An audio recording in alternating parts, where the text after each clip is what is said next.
En Romanos capítulo 11, en el versículo 22, dice así: mira pues la bondad y la severidad de Dios.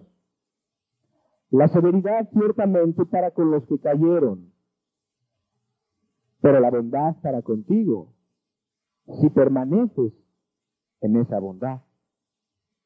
Pues de otra manera, tú también serás cortado. El texto nos deja ver de entrada dos atributos opuestos, por lo menos aparentemente, de Dios: bondad y severidad. Para algunos, en su manera de pensar, pudieran creer que una persona, porque Dios es una persona que es bondadosa, no puede presentar rasgos en su personalidad de severidad. Eso pudiera pensar alguna persona.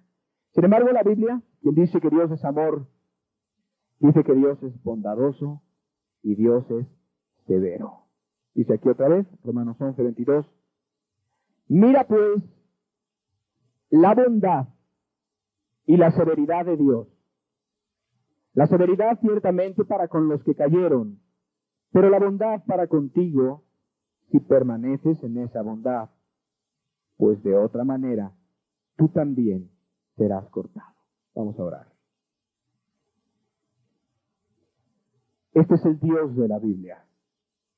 Este es, el cual te dice que tú estás viviendo en la bondad de Dios,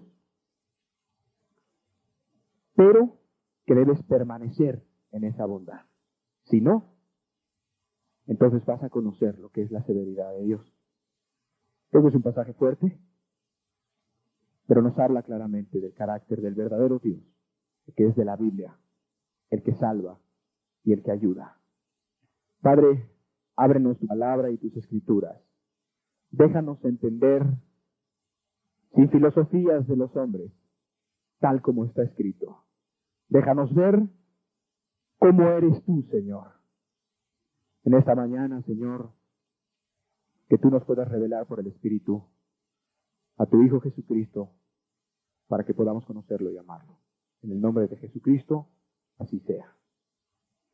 Yo quiero decirte que las falsas doctrinas y los falsos evangelios tienen por necesidad que fabricarse un Dios a su gusto, a su forma. Un Dios parecido al Dios de las Escrituras, mas no igual. Un Dios que desbalancea alguna de las características de su personalidad. Parecido, pero no el mismo.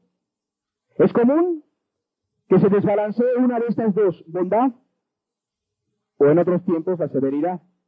Si ustedes recuerdan, allá en la Edad Media hubo una época larga que duró casi 1000 años, que se conoció también como el oscurantismo. Y espiritualmente era eso, era oscuridad y tinieblas.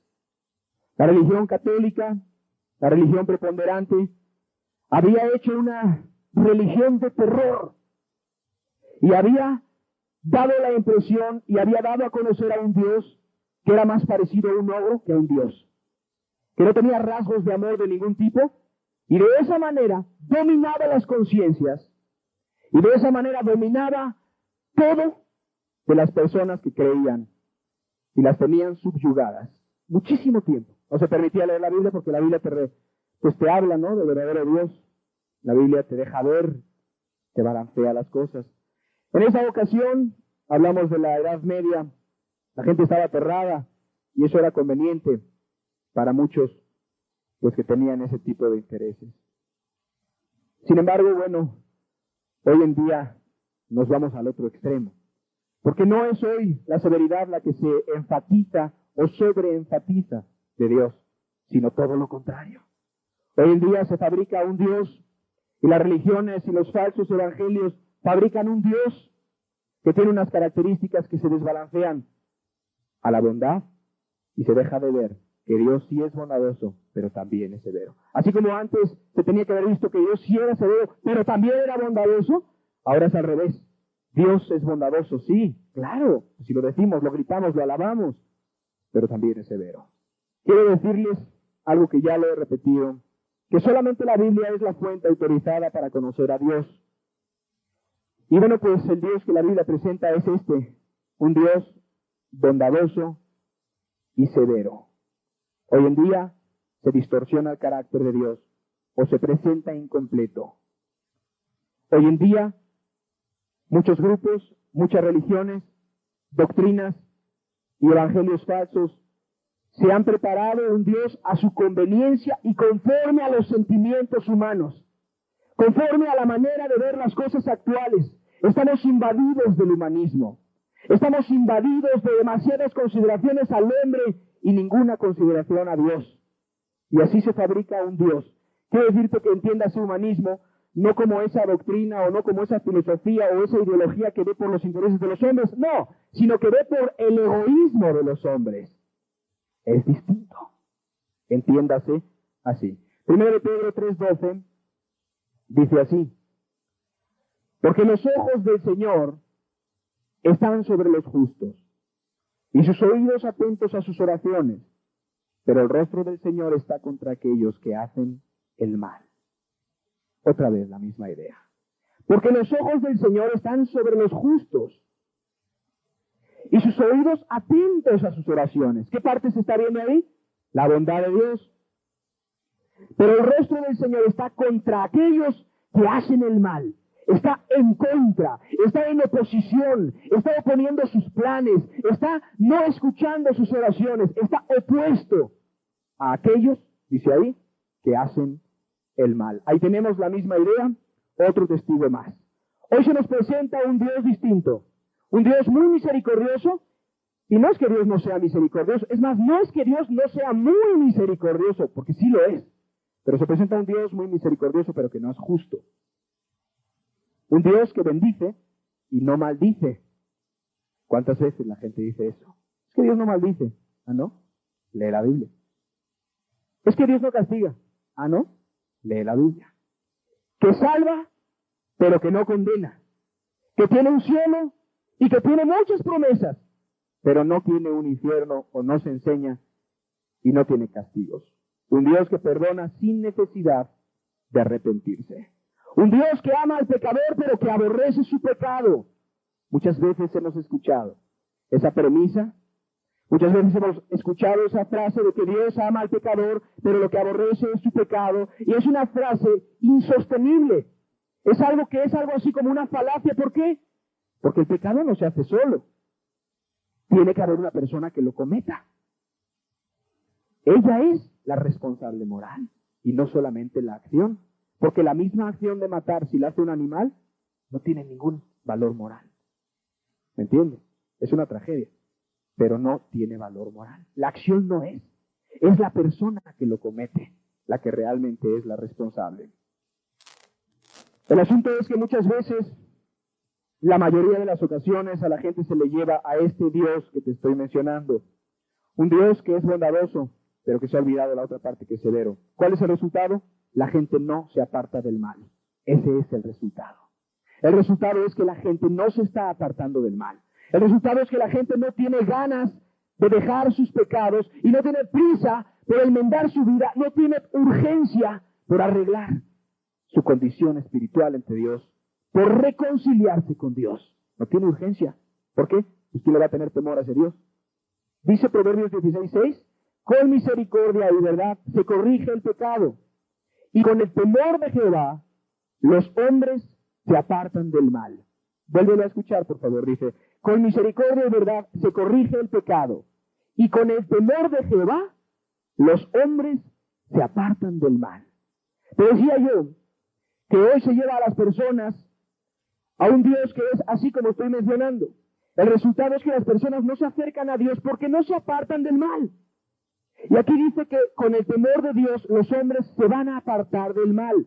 Pero la pregunta es muy sencilla. ¿Cómo van a tener temor a un Dios así? ¿Cómo van a tener a un Dios que no es severo porque no se lo han enseñado o porque no lo ha leído en la Biblia o porque no le ha puesto atención o porque le ha convenido mucho creer en un Dios que no es severo? El asunto y el resultado es contraproducente. Las personas dicen, es que si les hablas así, se van a ir. Tenían intención de buscar a Dios, pero tú les presentas un Dios que parece que se asustan y se van. Eso piensa la gente, pero eso no es cierto. Es al contrario. Yo veo que las personas no se están acercando a Dios en verdad, se están acercando a las religiones, eso sí. Se están acercando a los grupos con más apariencia de clubes que de gente que está seriamente buscando al Señor. Pero acercarse a Dios es imposible si no abandonas el mal. Es imposible. Porque Dios no puede tener comunión con el mal. No puede haber comunión entre la luz y las tinieblas. Y si la persona no huye de sus pecados, si la persona no abandona lo malo, esa persona no podrá acercarse al Señor. Si la persona no se arrepiente y no tiene un firme deseo de abandonar sus maldades, esa persona no se puede acercar al Señor. Y entonces, si tú no presentas a Dios como está escrito en la Escritura, en la Biblia, encontramos pues que la gente, en vez de acercarse a Dios, se aleja de Dios. ¿Por qué se aleja? Porque se mete más al pecado. Por eso se aleja más de Dios. Porque cree que está bien, porque cree que está salvo, pero sigue en fornicación. Porque cree que anda bien, pero sigue murmurando, porque sigue teniendo envidias y porque sigue siendo mundano, etcétera, etcétera. Y en vez de acercarse a Dios, se aleja cada día más de Dios, aunque se acerque cada día más a su religión. Cosa que tienes que entender, son dos cosas diferentes. Vamos a tratar de entender estos atributos. La bondad primero y después la severidad. Primero la bondad. Y vamos a entenderlo de manera balanceada, como está escrito. Que Dios sea bondadoso no quiere decir que Dios va a meter a su reino y a su gloria a cualquiera si se arrepiente o si no se arrepiente. O sea, no quiere decir que Dios va a meter a su reino y a su gloria a cualquier persona a pesar de que no se arrepienta. No es esa su bondad. No tiene que ver con eso su misericordia, sino que Dios le da la oportunidad a cualquier persona, independientemente cómo haya sido su pasado. Independientemente de en qué pecados haya estado involucrado, Dios le da a todas las personas en todo el mundo, y no solamente a unas cuantas, y no solamente a unos pocos elegidos, a todas las personas les da la oportunidad de entrar a su reino, de ser perdonados y de tener vida eterna. Esa es su bondad, así lo tienes que entender. Les da la oportunidad de arrepentirse y de pagar la deuda de todos los pecadores.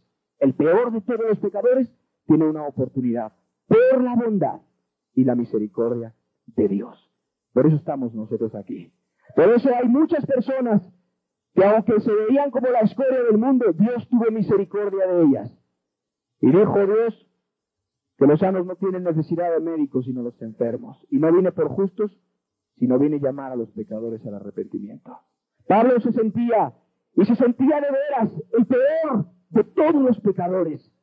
No se estaba dando golpes de pecho, no estaba alardeando delante de la gente. Él se sentía el peor de los pecadores por la clase de pecados que había cometido. Porque había perseguido a los justos, porque había perseguido al mismo Cristo con saña indescriptible.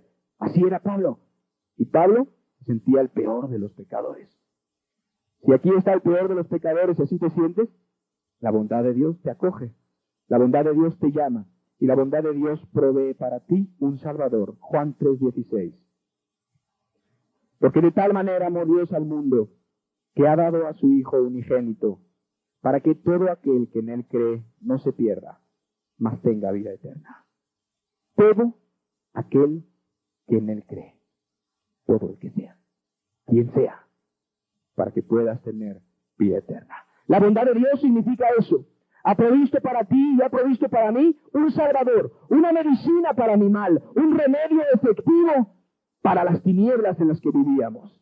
No solo eso, la bondad de Dios estimula al pecador a buscar al Señor. ¿Sabes que si Dios no te estimulara a buscar a Dios, si Él no te estimulara a buscarlo, tú seguirías perdido, atascado en el fango, en tus maldades a las mismas que te esclavizaste?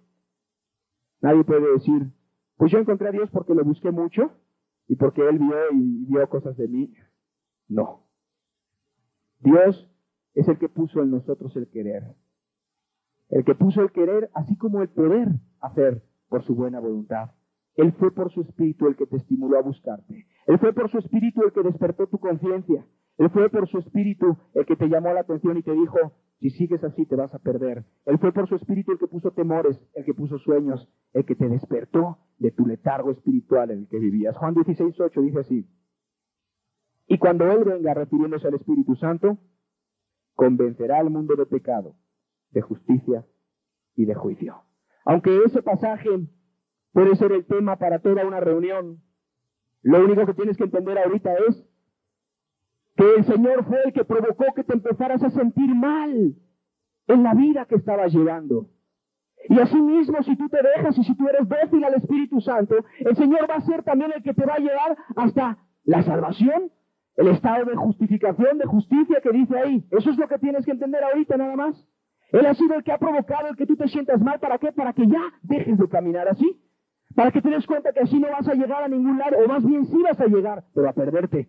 Y obstinadamente muchas personas están ahí. Y Dios se ha interpuesto de una y mil maneras, y de muchas formas ha hablado Dios a los pecadores, y muchas veces lo evitábamos, y luego volvía a interponerse en nuestro camino y nos volvía a decir, cuidado.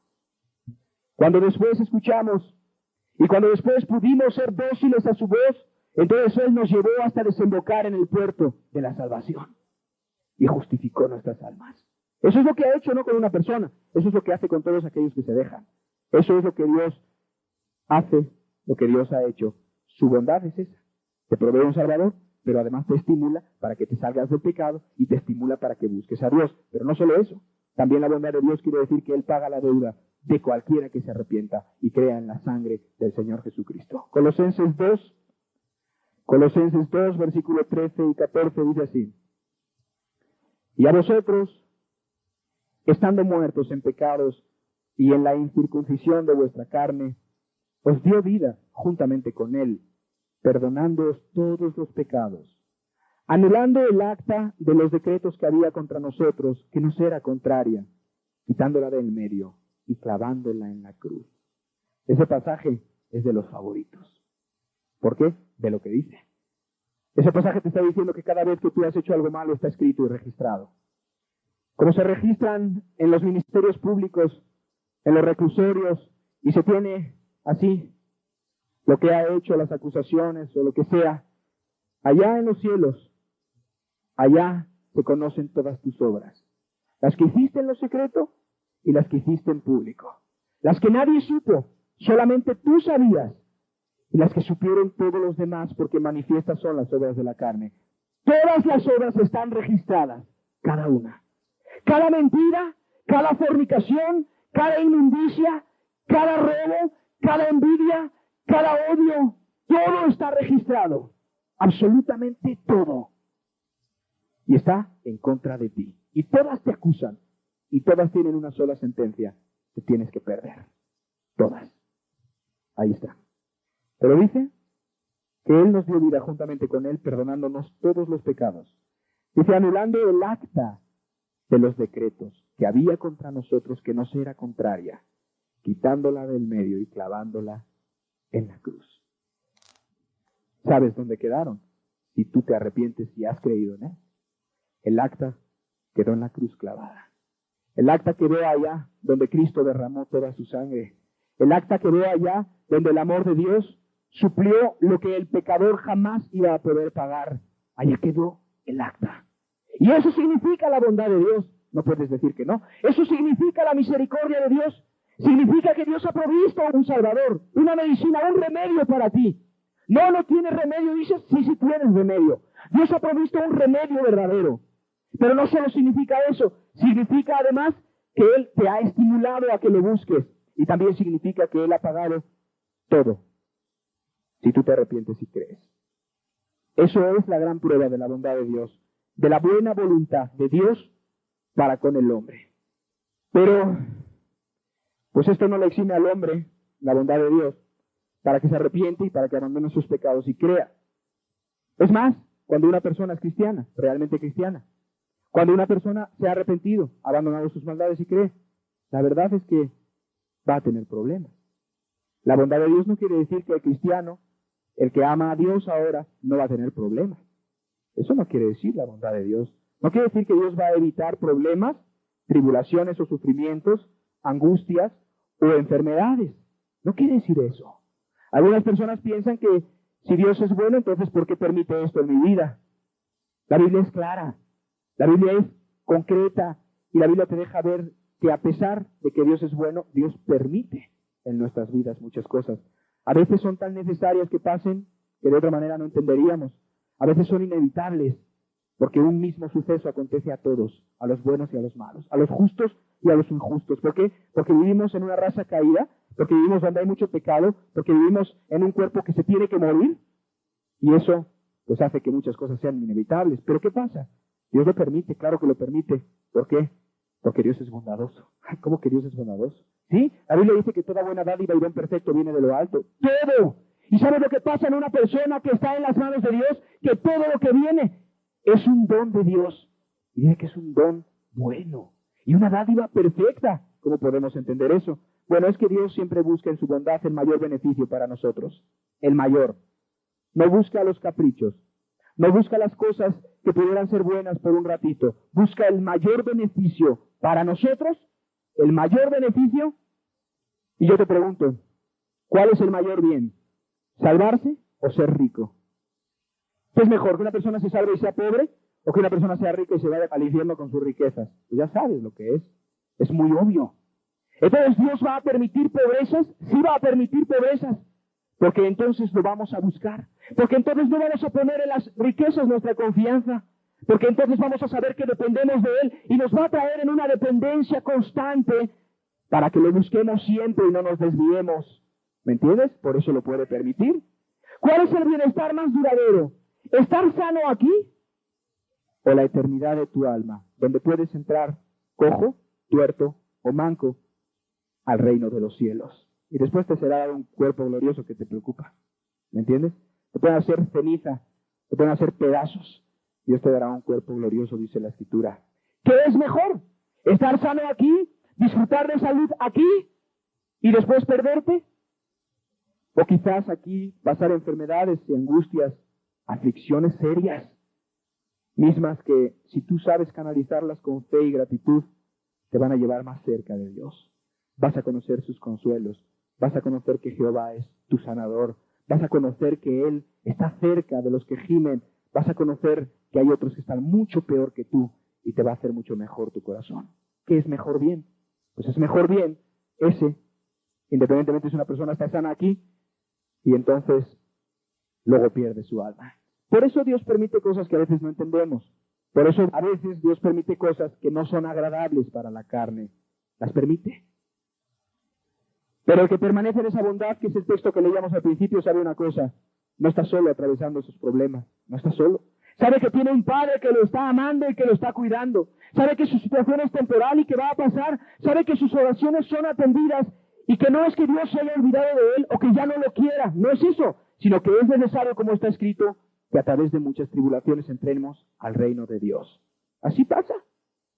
Y mira, hemos agarrado tantos vicios de nuestro carácter, ya no hablo de vicios como el tabaco, la droga o el alcohol, vicios, eres de una manera y somos de una manera, que hemos sido mal moldeados por el pecado, que después, cuando Dios se fija en nosotros y cuando Dios nos salva, hay tantas cosas que corregir, hay tantas cosas que hacer nuevas, hay tantas cosas que pulir en nuestra vida que no hay manera de hacerlo si a veces Dios no mete mano dura. A ver, si a veces Dios no se pone a moldearlo, así como agarrarías una estatuilla y la empiezas a lijar, pues si la estatuilla tuviera vida que no la tiene, se quejaría, ¿verdad? Bueno, pues así mismo a veces Dios nos tiene que dar forma, porque dice la Biblia que Él nos va transformando. Si tú te dejas, Él te va transformando. Si te dejas, y esa transformación a veces es muy dolorosa. Pero eso no importa, porque Dios busca de ti el mayor bien. Es lo que Él busca. El mayor beneficio, y todo eso tiene que ver con su bondad. Así que el hecho de que Dios sea bondadoso no quiere decir que no vamos a tener problemas. Quiere decir que vamos a tener problemas, pero vamos a tener un Dios que está en medio de nosotros, juntamente en medio de los problemas. Eso es lo que quiere decir. Y lo que te dije al principio, la bondad de Dios mira al pecador y provee para él todo un remedio, toda la medicina que necesita su alma. El Hijo de Dios es Hijo de Dios. Y eso hace que es obediente y que le gusta ser obediente. Le gusta cumplir sus mandamientos. Le gusta cumplir el mandamiento de amar a Dios en primer lugar y amar a su prójimo. ¿Y sabes lo que pasa con el Hijo de Dios? Que por lo general nada más experimenta esta parte del carácter de Dios. El Hijo de Dios ve cada día su bondad, cada día su misericordia. De veras, mientras se mantenga en esa bondad, nada más ve esa parte del carácter de Dios, su bondad. Pero preguntamos, ¿es exclusiva la bondad de Dios para el hombre cristiano? Para los que han abandonado sus pecados y ahora caminan con Dios, la respuesta es doble, es sí y es no. Porque aquí tenemos que entender un par de conceptos distintos teológicos que no son muy difíciles, por eso te lo estoy comentando, para que entiendas otras muchas cosas. Tienes que comprender que hay dos tipos de amor, vamos a ponerlo así. El amor complaciente y el amor benevolente. Eso sí, ponme un poquito de atención. Quizás está un poquito más complicado, pero vamos a hacerlo sencillo. Amor complaciente y benevolente. El amor complaciente es el amor que Dios tiene con los suyos que le obedecen. Es el padre que se complace en el comportamiento de sus hijos. Está complacido. Sus hijos le dan satisfacciones. Como padre de familia, tú puedes tener un hijo que te da muchas satisfacciones. Un hijo que de veras no te cuesta nada amarlo. ¿Por qué? Porque siempre te da satisfacciones. Porque es obediente, porque es muy lindo, porque es muy cariñoso y lo que sea. Y entonces tú puedes entender que tienes por él un amor complaciente. Pero resulta que tienes un hijo que por razones que no nos vamos a meter ahora está rebelde y te trae más dolores de cabeza que satisfacciones. ¿Y sabes qué? Tú lo amas, pero no lo amas igual. ¿Por qué? Porque sí lo amas, pero tú no te complaces en sus obras. Porque tú no tienes las satisfacciones de las obras que Él está haciendo. No tienes las satisfacciones de su obediencia, las satisfacciones de que es uno juntamente contigo, sino que a veces hasta parece tu enemigo. ¿Puedes decir que no lo amas? No, no puedes decir eso. Sí lo amo, pero no estoy contento con Él. Son dos cosas distintas. El amor complaciente es el amor exclusivo que Dios tiene para con sus hijos. Disfrutan de la bondad de Dios siempre, en todo momento, siempre. El amor benevolente es el amor que Dios tiene por los hombres, es cierto, para lo cual ha provisto también para ellos un Salvador. Pero los rebeldes, hoy Dios los está amando porque todavía no ha acabado con ellos. Los está amando, los está aguantando, está teniendo paciencia, pero no está contento con sus obras. Entiéndase, es algo muy importante. Que tú entiendas esto te puede quitar muchos conflictos en la cabeza. Entonces, ¿por qué Dios en aquella ocasión tuvo de mí misericordia y escuchó cuando yo clamé y cuando yo estaba en el quirófano y me estaba muriendo y le dije, Señor, ayúdame? Y después fui rebelde y después no hice nada. Ah, porque Dios es misericordioso. Y porque Dios, aunque tú fuiste rebelde, Él te quiso mostrar su misericordia, no porque estuviera contento. Porque hay personas que dicen, es que a mi Dios me sanó y luego tienen una vida moral terrible y entonces creen que porque Dios hizo una misericordia con ellos, creen que porque Dios de alguna manera mostró su amor con ellos, creen que Dios tiene que estar contento con ellos. Y no es cierto. No es que Dios esté contento con ellos. Es que Dios es misericordioso. No está contento con tus obras. Es misericordioso. Sus propósitos, ahorita te los digo. El texto de Mateo 5, versículo 45 dice así: para que seáis hijos de vuestro Padre que está en los cielos, que hace salir su sol sobre malos y buenos, y que hace llover sobre justos e injustos. O sea, Dios, aún a los rebeldes, les da cosas buenas. Les da hijos. ¿Qué mamá no se pone contenta cuando esperaba un hijo y Dios se lo dio? Porque Dios da los hijos. Él es el que da la vida. Él es la vida misma. Mamás que no conocen a Dios tuvieron su hijo, tuvieron su hija y de veras estaban felices. Les da comida, les da buenos momentos, sus cosechas prenden, sus negocios que emprenden salen adelante. Podemos ver a Dios que aún con los rebeldes es extremadamente generoso. ¿Pero por qué lo hace? La razón es muy sencilla. Dios quiere derretir los corazones. Dios quiere que el hombre un día recapacite y se dé cuenta que por tus males Dios te dio bienes. Que a pesar de que tú te portabas mal, Él te respondía con bienes. ¿Sabes lo que debería provocar eso en tu corazón? Que dijeras, Señor, ¿cómo es posible? Que con eso te convirtieras a Dios. Es mejor buscar a Dios por gratitud y no por dolor. Y por gratitud muchos ya pudieran buscarlo hoy, pero muchos se esperan demasiado. Y quizás tengan otra oportunidad, quién sabe. Si la tienen, quizás es en el dolor. En el hecho del dolor no creas que va a ser más fácil. No va a ser más fácil. Porque a veces los mismos dolores no te dejan en paz. Es mejor buscar a Dios por gratitud y no por dolor. Por eso Dios da a los rebeldes dones, les da buenos momentos y tiene de ellos misericordia. No porque esté contento con sus obras. Su amor complaciente es exclusivo para los hijos que le obedecen. Es exclusivo para los que se deleitan con Él, para los que le buscan. Para ellos es su amor complaciente, muy distinto. El otro es amor, sí. Ya te lo expliqué con el padre que tiene 2 hijos. Es amor benevolente porque Dios es bueno, porque Dios es misericordioso, pero no está contento con tus obras. Y entonces, esa persona, si sigue así, tendrá que experimentar la segunda parte del carácter de Dios. Vamos a ver la otra parte, que es su severidad, y la vas a entender porque son complementarios, no se puede entender bien la una sin la otra. La Biblia entera te transmite esta idea. En Josué capítulo 23, versículo 15 y 16, fíjense este texto del Antiguo Testamento.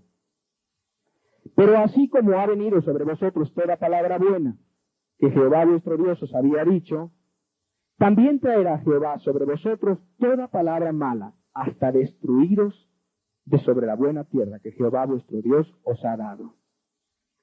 Si traspasareis el pacto de Jehová vuestro Dios que Él os ha mandado, yendo y honrando a dioses ajenos e inclinándoos a ellos, entonces la ira de Jehová se encenderá contra vosotros, y pereceréis prontamente de esta buena tierra que Él os ha dado.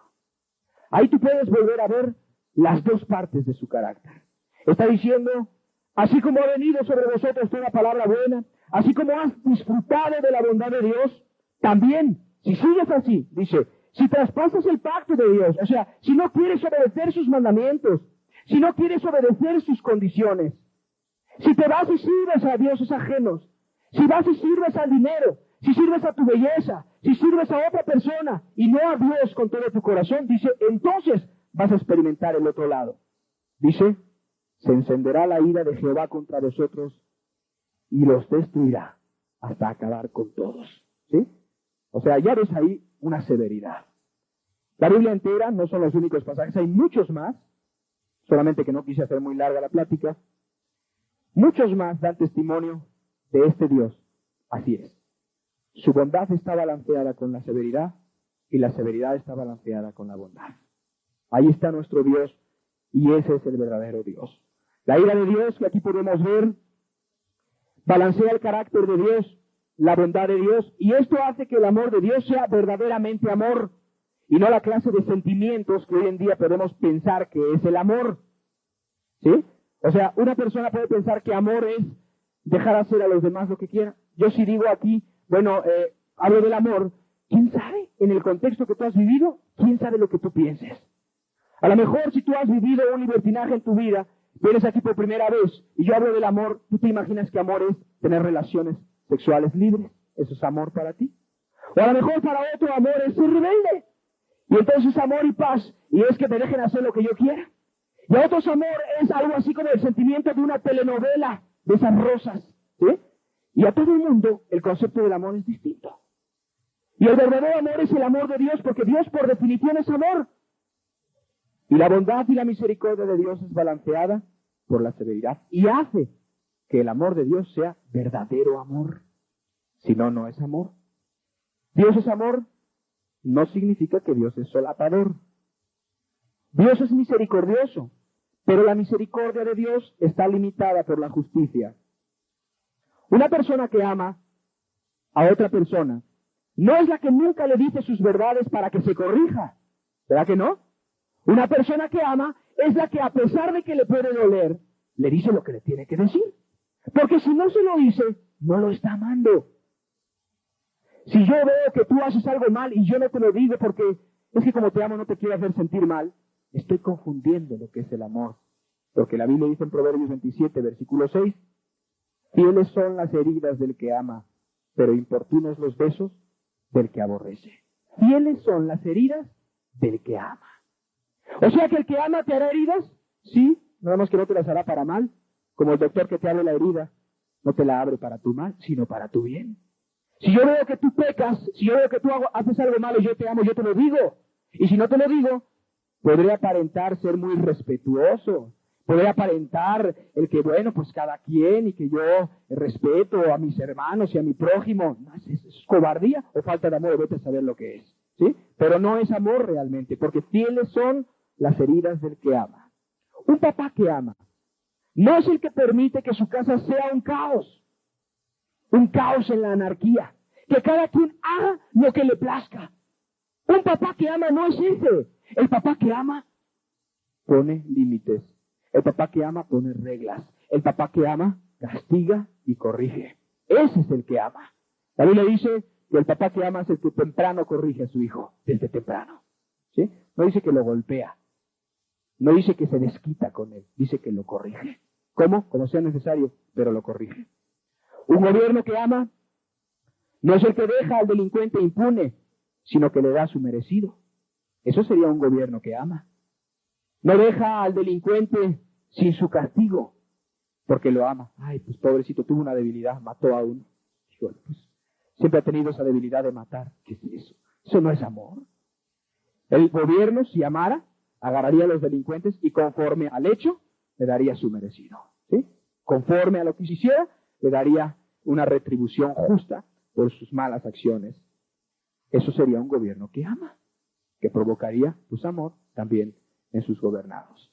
Un Dios que ama no es el que solapa al malo para que siga pisoteando al prójimo, para que siga pisoteando la dignidad de Dios y dando mal ejemplo a los demás. No es así un Dios que ama, no. Yo creo que Dios siempre quisiera tener que manifestar ese lado de la bondad y misericordia de Dios. Yo veo que Dios es renuente en un sentido. Yo lo veo renuente a usar las amenazas, los castigos y a darle al hombre conforme a lo que se merece. Yo veo que se espera. Pero ¿qué pasa? Que la misericordia tiene que tener a fuerza un límite. La justicia a fuerza tiene que tener un límite. Y si la persona persiste, y si la persona está obstinada en la desobediencia, esa persona, a pesar de que aún rebelde ha disfrutado los beneficios y las bondades y misericordias de Dios, esa persona va a tener que conocer la severidad de Dios. Quiero hacer un par de consideraciones respecto de su severidad. La severidad de Dios no es arbitraria. ¿A qué obedece la severidad de Dios? ¿En qué momento tú puedes ver que Dios se vuelve severo contra una persona, contra una nación? ¿A qué obedece? No es que Dios esté de malas, que Dios sea irritable o nervioso o impaciente. No es así. No es así. La verdad es que nosotros vemos que Dios es muy paciente, y siempre es muy paciente porque su propósito es que el hombre reaccione y se arrepienta. En 2 de Pedro 3 lo dice: el Señor no retarda su promesa, según algunos la tienen por tardanza, sino que es paciente para con nosotros, no queriendo que ninguno perezca, sino que todos procedan al arrepentimiento. ¿Es paciente? Sí, es paciente. Eso quiere decir que cuando Dios se pone severo con una persona, es porque se pasó de listo. O sea, estuvo recibiendo misericordia, estuvo recibiendo bondades y no le interesó. Jaló más, como si fuera una goma, un hule o algo así. Estuvo jálele y jálele. Pues no se rompe. Pues no se rompe su bondad. Pues no se rompe su misericordia. Pues fíjate que ya sabiendas me aventé una fornicación. Pues fíjate que ya sabiendas me aventé una mentira y pues no me ha pasado nada. Y le sigue jalando a su benignidad y a su misericordia. Y a pesar de su paciencia y de su misericordia, viene la limitación de la justicia, cuando ya Dios no puede seguir permitiendo eso porque ya es pisoteo, ya es a sabienda, ya es con alevosía, ya es con ventaja, y entonces la persona ahora sí se enfrenta inevitablemente a la severidad de Dios. No tiene que ver tampoco la severidad de Dios con que Dios, imagínate una persona que pensara que Dios nos va a dar más de lo que nos merecemos. Es que si me estás presentando un Dios severo, me estás diciendo que Dios nos va a dar más de lo que nos merecemos. Discúlpame, pero Dios no nos da ni siquiera lo que nos merecemos. En el Salmo 103 que vimos hace rato, en el versículo 10, dice así: no ha hecho con nosotros conforme a nuestras iniquidades, ni nos ha pagado conforme a nuestros pecados. Porque como la altura de los cielos sobre la tierra, engrandeció su misericordia sobre los que le temen. ¿Recuerdas este salmo? Lo leímos al principio de nuestra reunión. El salmo que nos exhortaba a no olvidar las cosas que Dios había hecho por nosotros. Nos exhortaba a decir a nuestra alma: alma mía, bendice al Señor. No te olvides de ninguno de sus beneficios. No te olvides de ninguna de las cosas que te ha dado. ¿Y sabes qué te dice aquí? Que tampoco te olvides de las cosas que no te ha dado, porque Él no te ha pagado como tú te merecías.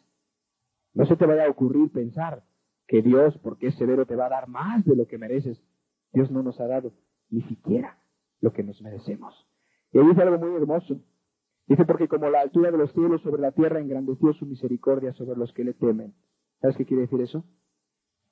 ¿Quieres que la misericordia de Dios se siga extendiendo en tu vida? Témelo. Ten temor de Dios. Y la misericordia de Dios se va a seguir extendiendo en tu vida. ¿Me entiendes? No lo temas y vas a jugar con Él. No lo temas y te vas a reír de Él. Entonces, ¿quieres tú que la misericordia de Dios se siga engrandeciendo? Témelo. La severidad de Dios no es sin razón. Lamentaciones 3:33. Porque no aflige ni entristece voluntariamente a los hijos de los hombres. Fíjate, otra vez ves a Dios ahí. Dios no es que lo quiera. No es algo voluntario.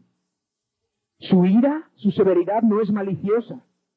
Nunca ha tenido la intención de hacer daño. La quisiera evitar, pero es el hombre el que se obstina. ¿Sí? Dice que Él no aflige ni entristece voluntariamente a los hijos de los hombres. ¿Quiere decir eso? Que los hombres le dan un montón de razones para que Él en un momento dado tenga que demostrar su severidad. Que Dios es severo quiere decir que como Padre eterno, como supremo gobernante del universo, no va a permitir que nadie se burle de Él. Quiere decir su severidad que Él tiene un golpe para el rebelde del tamaño de la necesidad. Eso es lo que quiere decir que Dios es severo. Desde el diluvio para una generación violenta, para una generación que comía y bebía, y se casaban y se daban en casamientos y se divorciaban a su antojo y arbitrio, ¿sí? Para una generación violenta que no tenía ganas de ser justa, tuvo un diluvio y los consumió a todos. Y pregúntale a aquellos que golpeaban el arca para ver si había de ellos misericordia y no la encontraron, a ver si Dios es severo. Desde el diluvio hasta fuego del cielo para Sodoma y los sodomitas. Para los perversos que se corrompen y se corrompen cada vez más, porque dice la Biblia que este fue el pecado de Sodoma: soberbia, saciedad de pan, y que no tuvieron ni consideración ni sensibilidad para los afligidos y para los menesterosos. Ese egoísmo en el que vivieron los llevó a satisfacerse y a satisfacerse solo a ellos, y se fueron degradando y llegaron a ser homosexuales, pervertidos sexuales, desde el mayor hasta el menor. Se pervirtieron hasta que su maldad subió de punto delante de Dios, dice la Escritura, y Dios los destruyó a todos. Con un golpe severo, los destruyó a todos. Dice el Señor, fuego cayó del cielo de parte de Dios. Desde serpientes venenosas, tú puedes ver su severidad, hasta que la tierra se abrió para tragar a Coré, Datán y Abiram. Sí, Coré, Datán y Abiram se levantaron contra Moisés y contra Aarón. ¿Por qué te estás enseñoreando imperiosamente de nosotros? ¿A poco tú eres mejor que nosotros? ¿A poco nos has llevado a la tierra que fluye leche y miel? Estamos aquí sufriendo, nos sacaste de Egipto, estamos aquí. ¿Qué vas a hacer con esos hombres? Ellos han visto que no nos has metido en la tierra prometida. ¿Les vas a sacar los ojos? Dice la Biblia que Dios se irritó. Y Moisés dijo, si como todos los mortales mueren estas personas, Dios no está con nosotros. Pues la tierra abre su boca y los traga, es que Dios está con nosotros. Se irritó Dios y se los llevó a todos delante de todo el pueblo, y se quedaron así. Y con todo, no quisieron seguir bien y se pusieron a murmurar también. Ay, se pusieron a murmurar después de que vieron eso y no tuvieron temor. Y entonces Dios dice que mandó un incendio y consumió a 14,700 más del campamento. No mató a uno, no mató a dos, mató a 14,700, más otros 250, 15,000 personas casi en un mismo día. ¿Por qué? Por habladores, por murmuradores, porque Dios se irritó, porque llegaron y tantas eran sus quejas, tantas eran las bondades que habían recibido de Dios que estaban ellos ignorando, que irritaron a Dios y terminó con ellos. Eso significa que Dios es severo. Desde sepultar a los egipcios bajo el Mar Rojo, esta severidad de Dios también contra los que persiguen a su pueblo, hasta el infierno del Nuevo Testamento, del cual tanto habló Jesucristo. Eso es también la expresión de la severidad de Dios. ¿Cómo puedes tú entender el infierno si no entiendes que Dios es bondadoso y severo? No lo puedes entender. ¿Por qué crees que mucha gente no habla del infierno? Dice, bueno, es que el infierno solamente es la ausencia de Dios. El infierno solamente es que cuando tú te mueras, pues simplemente no vas a estar con Dios, vas a ser consumido como si fueras paja, y entonces vas a hacer nada. como creen los testigos de Jehová. ¿Cómo puedes entender eso? ¿Cómo puedes entender el infierno si no entiendes la severidad de Dios? Pero la Biblia habla claramente de un infierno. Y no has visto otro hombre más bondadoso que él, ¿eh? Créemelo. Y no has visto otro hombre más sensible que Jesucristo. Y Jesucristo fue el que más habló del infierno. Por lo mismo. Porque por su amor apercibió a la humanidad para que no fueran a ese lugar tan horrible. Si no entiendes el doble carácter de Dios, no entiendes la mitad de las doctrinas de la Biblia, no entiendes nada. No entiendes la justicia, no entiendes tampoco la cruz de Cristo. No la entiendes. Tienes que entender que Dios es bondadoso y que es severo. Y precisamente porque es así, Dios es amor. Por eso nada más. Romanos 11:22 es el texto con el que empezamos ya para terminar. Dice así: mira pues la bondad y la severidad de Dios. La severidad ciertamente para con los que cayeron, pero la bondad para contigo. Créeme que tú nada más has estado viendo la bondad de Dios, ¿eh? Si acaso has visto algunas reprobaciones de Dios en tu vida, así, leves. Pero has estado ahí metido. Sabes que no te lo mereces, pero has estado ahí metido en la bondad. No te esperes a experimentar la otra. Te lo recomiendo. No te esperes. Pero de todos modos, si no quieres hacer caso, la vas a experimentar porque la Biblia es verdad. La Biblia es fiel. Dice ahí, lo volvemos a leer: mira pues la bondad y la severidad de Dios. La severidad ciertamente para con los que cayeron, pero la bondad para contigo, si permaneces en esa bondad, pues de otra manera tú también serás cortado. Ahí están, bondad y severidad. Ambos conforman el carácter completo de Dios. No puedes desbalancearlo ni para un lado ni para otro lado, porque siempre que lo desbalancees, los efectos van a ser malos, siempre. Y vas a estar presentando o creyendo en un Dios que no es el Dios de la Escritura. Pero yo quiero que sabemos con algo. ¿Sabes dónde se conjugaron perfectamente ambos lados del carácter de Dios? ¿Sabes dónde se conjugan perfectamente la bondad y la severidad de Dios? En la cruz del Calvario. Ahí es donde se conjugan. ¿Por qué bondad? Sencillo. Porque es ahí el acto culminante donde Dios se da por los hombres. Donde Dios no eran palabras de amor por los hombres, eran hechos concretos. Y no era solamente amar mientras las cosas iban bien, era amar con dolor, era amar teniendo que morir habiendo sido justo. Eso es bondad. Pero también en la cruz puedes ver la severidad de Dios. ¿Por qué? Porque el mismo Dios tuvo que matar a su propio Hijo. Porque Dios no puede tener comunión con el pecado. ¿Por qué? Porque el que lleve pecado tiene que llevar su culpa. Y si es cierto que Cristo no pecó, pero los pecados que llevaba ahí eran aquellos que habíamos clavado en la cruz. ¿Te acuerdas de hace rato? El acta de los decretos tuya y mía, allá estaban. Y ahí estaban con Cristo, el cual los estaba tomando como propios. Y Dios, a pesar de que es su Hijo, a pesar de todo, manifestó toda la severidad y toda la ira contra el pecado en ese caso y contra el pecador, aunque no había hecho él las acciones. Y tú puedes ver la severidad de Dios. ¿Por qué? Porque no hubo una gota de misericordia para Cristo. Date cuenta. Desde que empezaron sus angustias en el Getsemaní, no hubo misericordia para él. Desde que se le traicionó, no hubo misericordia para él. Desde que se le escupió, desde que se le golpeó, desde que se le ofreció vinagre en vez de agua, no hubo misericordia para Dios. Desde que se le laceró la espalda, desde que se le veían los huesos de la espalda, desde que se le clavaron las manos en la cruz y los pies en la cruz, desde que se le dejaba ahí colgando en medio del sol, desde que nadie le quitaba las moscas que se le ponían allá en las costas, no hubo misericordia para Dios. Parece que el tormento era inspirado. Parece que el tormento contra Jesucristo era lo peor que se les pudiera ocurrir. Era mezcla de dolor físico y de dolor moral también. Se le escupía y se le decía, ¡ay, eres tu rey! Y entonces se le golpeaba. Y se le golpeaba la corona de espinas para que se le clavara más. Y ahí estaba. No hubo misericordia para Dios. Para Cristo no hubo misericordia. Ahí se conjuga el amor y la severidad en la cruz. Tú lo tienes que entender. Amor para ti, severidad para Cristo, el que no hizo pecado, ni cometió maldad, ni contestó, así como lo estaban tratando, no contestó mal él, dice la Biblia, sino como cordero fue llevado al matadero y no abrió su boca. Ahí se conjuga el amor para ti, la severidad, todo de Dios. ¿Por qué? Porque el mismo Dios es el que te quería salvar a ti.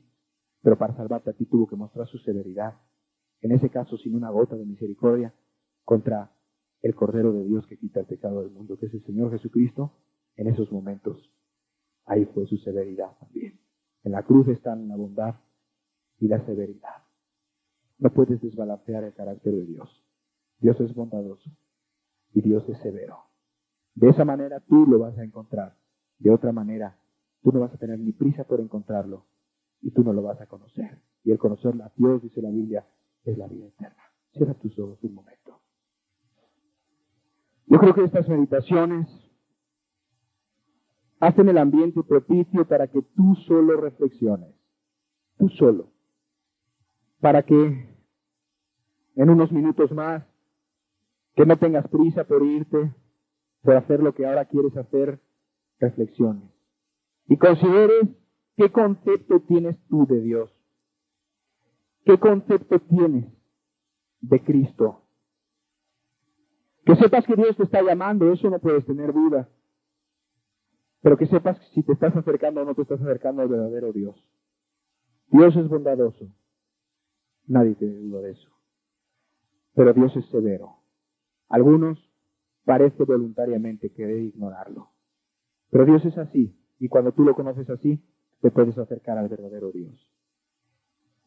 Hermanos, en la cruz se conjugaron la bondad y su severidad. La bondad contigo.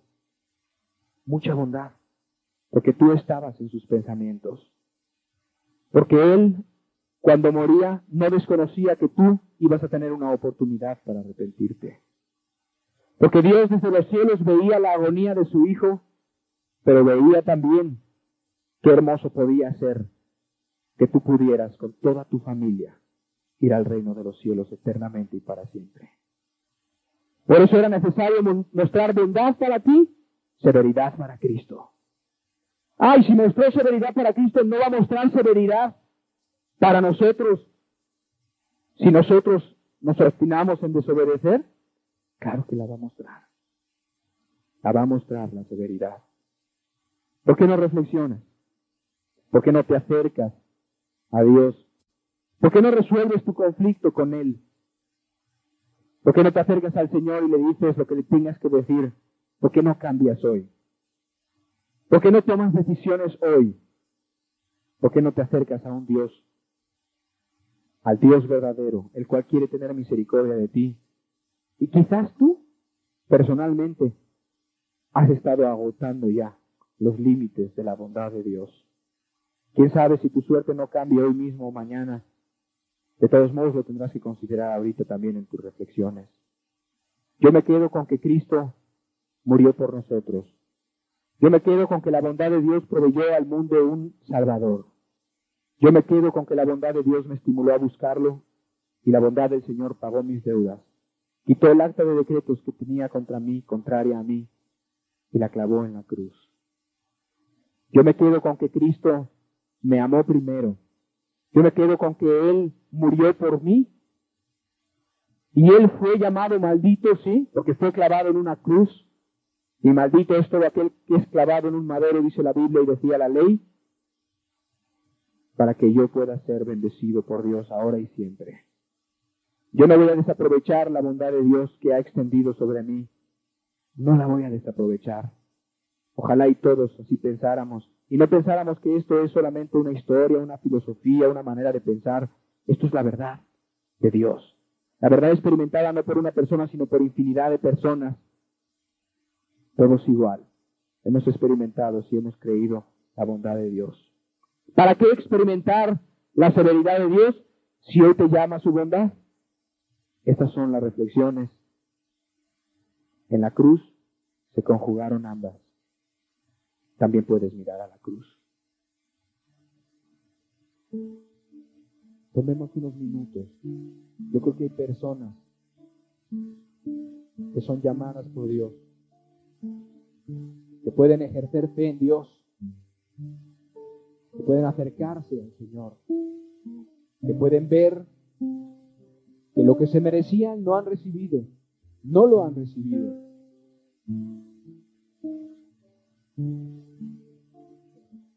Hoy puedes recibir lo que no te mereces. vida eterna, dice la Biblia. Allá en el cielo nunca nadie podrá decir que está allá porque se lo mereció. Hoy puedes recibir lo que no te mereces, si te arrepientes y crees. Porque Cristo recibió lo que tampoco se merecía, pero Él quiso voluntariamente tomar el lugar. Voluntariamente en la cruz de Cristo.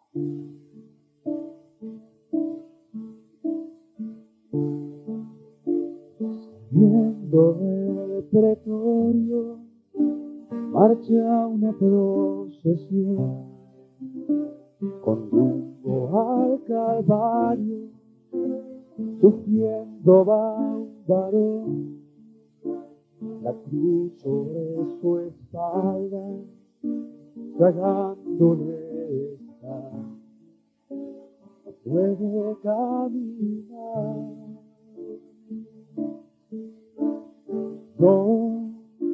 no puede dar un paso y cae sobre el camino. Recibe un latigazo sobre su cuerpo herido, no puede avanzar y solo escucha un grito: levántate, maldito.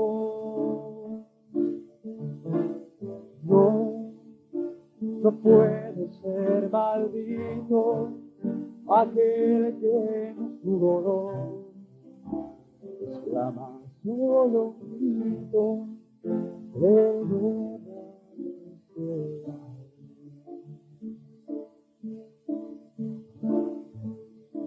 Se tengo de un amigo, se tengo de un amor, se tengo de un humano que tenga compasión, que acepte esta sangre que derramando estoy por su salvación.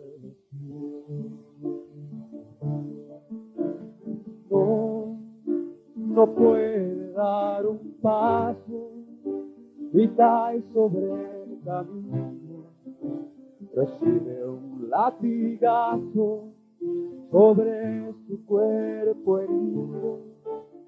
No puede avanzar y solo escucha un grito: levántate, maldito. No puede ser maldito aquel que en su dolor exclama solo un grito: perdóname, Señor. No puede dar un paso y cae sobre el camino. Recibe un latigazo sobre su cuerpo herido.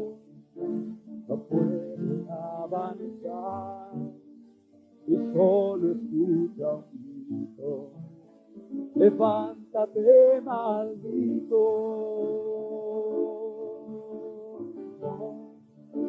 No puede ser maldito aquel que en su dolor exclama solo un grito: perdóname.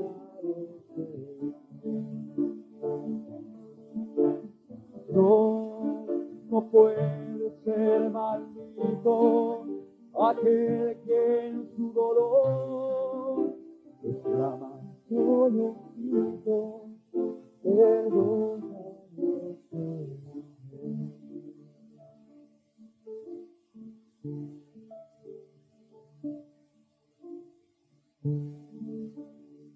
Padre, hoy agradecemos a Cristo Jesús. Agradecemos la provisión de la medicina y el remedio que nosotros jamás podíamos haber tenido, Señor. Hoy miramos a ti, Señor. Queremos conocerte tal como tú eres, Señor. conocerte en tu verdadero carácter, saber en realidad cómo eres, Señor. Gracias por Jesucristo, en Él podemos entender muchas cosas, Señor. En su manera de comportarse con sensibilidad ante la mujer sorprendida en el mismo acto de adulterio, y con severidad ante los fariseos, Señor. Con sensibilidad ante el paralítico del estanque, con severidad con los mercaderes del templo, con sensibilidad para nosotros en la cruz, con severidad para Él que es justo y bueno.